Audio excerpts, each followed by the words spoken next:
Napoleon Bonaparte, a name synonymous with ambition and military genius. Born Napoleon Bonaparte in 1769 on the island of Corsica, his family were minor nobles.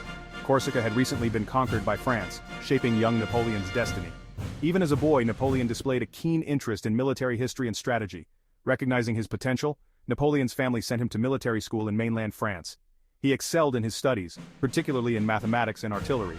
He graduated at the young age of 16, already marked as an officer with great promise.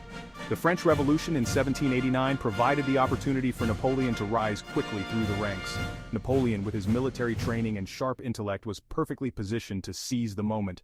He distinguished himself in the early campaigns of the Revolutionary Wars, proving his skill as a commander and a leader of men.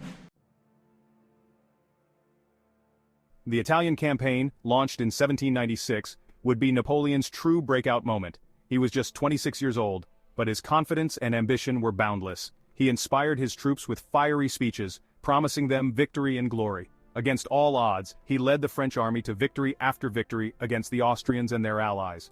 Napoleon's military genius was evident in his innovative tactics and his ability to outmaneuver his opponents. He employed speed and surprise, famously crossing the Alps with his army to catch the Austrians off guard. The Italian campaign secured Napoleon's reputation as a brilliant military commander. He returned to France a hero, his name on everyone's lips. The Directory, the ruling government of France at the time, grew wary of Napoleon's growing popularity. However, Napoleon was not content to rest on his laurels. In 1799, Napoleon seized his opportunity.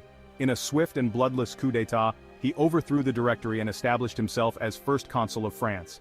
He consolidated his power, reforming the French government and legal system. He introduced the Napoleonic Code, a set of laws that standardized French law and are still influential today. Napoleon's ambition knew no bounds. He crowned himself Emperor of the French in 1804, a move that shocked many but surprised few. The elaborate ceremony took place at Notre Dame Cathedral in Paris. Napoleon, in a gesture heavy with symbolism, took the crown from the Pope and placed it on his own head. The next decade saw Napoleon at the height of his power. He reshaped the map of Europe, creating new kingdoms and installing his relatives as rulers. The art of war, Napoleon's strategic brilliance at Austerlitz. Napoleon's military genius was perhaps most evident in the Battle of Austerlitz in 1805. This battle, often considered his greatest triumph, showcased his strategic brilliance. The combined forces of Austria and Russia outnumbered the French army. Napoleon, however, had carefully chosen the battlefield and laid a trap for his enemies. He deliberately weakened his right flank, enticing the Austro-Russian forces to attack. He then unleashed a devastating counterattack, smashing through the enemy's center and routing their army. The Battle of Austerlitz is studied in military academies to this day, a testament to Napoleon's mastery of warfare. Austerlitz cemented Napoleon's reputation as a military genius. However, his victories came at a cost, draining France's resources and manpower. The Russian winter's bite, Napoleon's costly gamble, and the beginning of his fall. The invasion of Russia in 1812 marked a turning point in Napoleon's fortunes. The vastness of Russia, with its harsh climate and scorched earth tactics, proved to be Napoleon's undoing. The Russian winter decimated the French army. Napoleon's Grand Army, which had numbered over 600,000 men, was reduced to a shadow of its former self. The retreat from Moscow was a harrowing ordeal, with thousands dying from starvation, disease, and relentless attacks.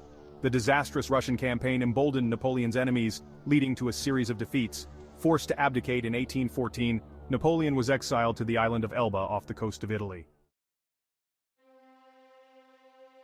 The 100 Days and Waterloo, a last grasp at glory and the end of an era. In 1815, Napoleon escaped from Elba and returned to France. His return ignited the hopes of his supporters, who rallied to his cause. The period known as the 100 Days saw Napoleon attempt to regain his lost power. He raised a new army, determined to confront the Allied forces that had defeated him.